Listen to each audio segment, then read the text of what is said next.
1º de fevereiro de 2013, o que penso que vivo. Eu estava falando sobre o conhecimento, como era o conhecimento por volta de 1979, quando eu entrei na escola técnica, né?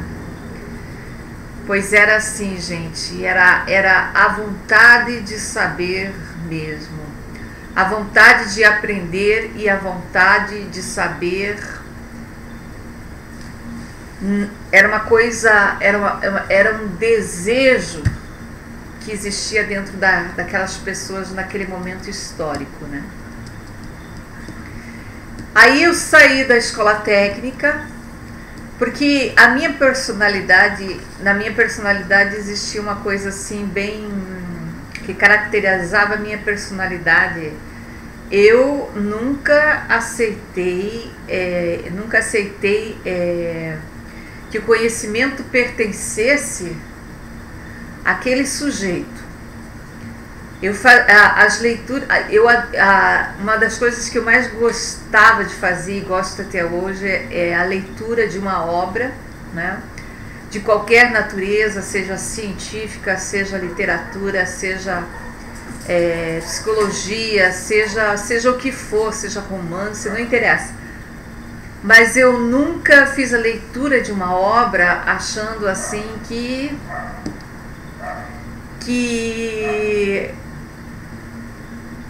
aquela obra fosse determinar os meus caminhos e a minha vida.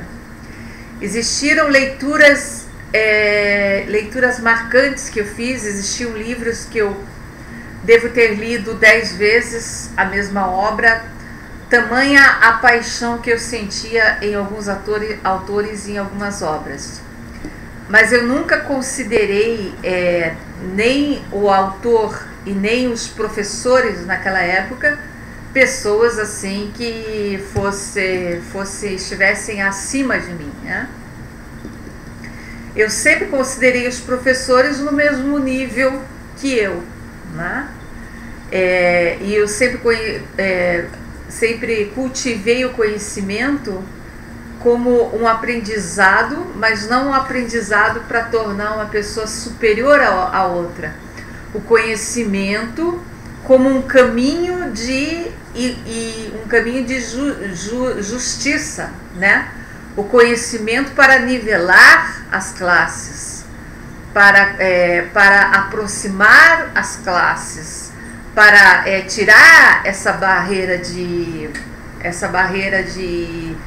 superioridade, essa barreira financeira, essa barreira capitalista, né? O conhecimento para mim seria uma forma, né?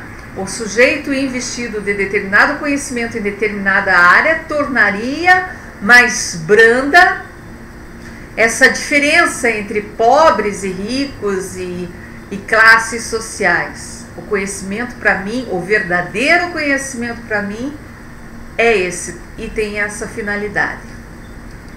Quando eu saí da escola técnica e entrei na faculdade de psicologia, na Tuiuti, né? Sinceramente, eu me senti decepcionada porque não havia ali aquela troca, né? Não havia ali aquela troca, aquela convivência, aquele relacionamento entre professores e alunos, entre alunos e alunos, né? O curso de psicologia eram 4 anos. Eu fiz o curso de psicologia até o 3º ano. No 2º ano de psicologia, porque eu já estudava psicanálise, eu já estudava a obra de Freud e outros autores, porque a psicanálise me encantava mais do que a psicologia. E eu me lembro uma vez que eu estava sentada lendo um livro de psicanálise. Aí uma amiga da turma sentou-se do meu lado, daí deu uma olhadinha no que eu estava lendo, perguntou para mim assim se eu gostava de psicanálise, e eu falei para ela, eu gosto mais de psicanálise do que da psicologia, né? Daí ela disse assim, puxa vida, eu tenho um amigo meu que é psicanalista, você não gostaria de conhecer ele, fazer, né? Começar a entrar, conhecer o processo de análise, essas coisas. E eu disse que sim, né? E foi nessa época, eu entrei na faculdade, se não me engano, em 1987. Então, 1988, ou 89, eu já tinha começado a fazer a análise pessoal, né? E já estava assim, porque na minha própria análise pessoal sempre não era só a minha vida, era todo o conhecimento que eu tinha até então. Eu conversava com o meu psicanalista Veloso. Veloso era o diretor do Colégio Freudiano de Curitiba, um dos melhores psicanalistas aqui de Curitiba. Ele era muito conhecido.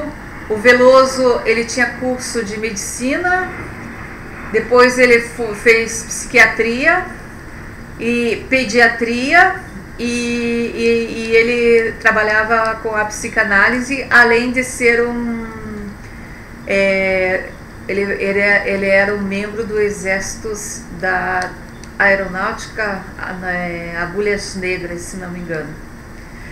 O que mais fica caracterizado na personalidade do Veloso é a rigidez conceitual, a leitura magnífica que ele fazia da obra do Freud, do Lacan.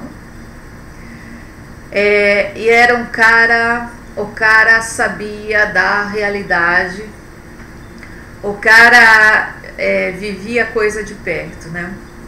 O cara era a palavra mais próxima para caracterizar o Dr. Veloso, o cara era fodido. Ele sabia o que ele falava, ele sabia o que fazia. Então, em 1989 eu comecei a fazer a minha análise pessoal, né? E naquela época a análise pessoal não eram 6 meses, a análise pessoal era uma coisa assim de anos, né? E o estudo da obra de Freud, meu Deus, você pega um artigo ali escrito por Freud, é uma coisa de louco, né? Você fazer a leitura e você entender, manipular os conceitos psicanalíticos e você entender a elaboração mental de um sujeito é uma coisa muito legal. Então, o conhecimento nesse sentido, na psicologia, na psique humana, né? Na mente humana, o ser humano, né? Eu sempre tive uma atração muito grande por isso, né? Desde pequena.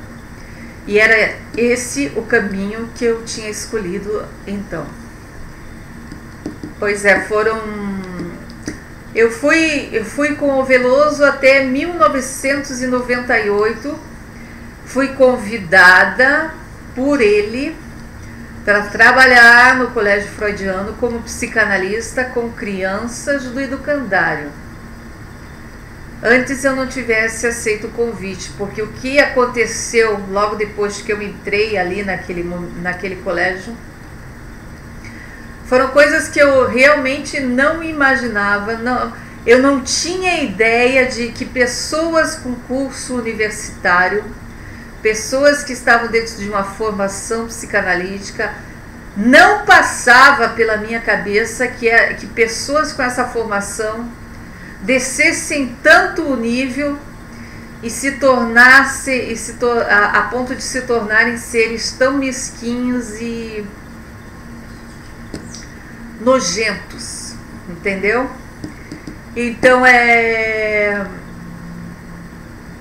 foi o que eu vivi ali no Colégio Freudiano, não como o Veloso, porque o Veloso se tornou, depois mais tarde ele se tornou um amigo meu.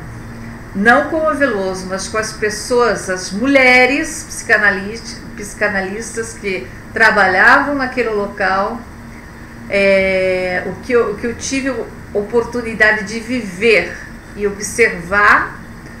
Nossa mãe do céu, eu fiquei com o cabelo em pé, chegou ao ponto que eu nem acreditava no que eu estava vendo, porque a coisa era tão gritante, a nível de inveja e a nível de ciúme da minha pessoa em relação ao Veloso, que a coisa foi a tal ponto que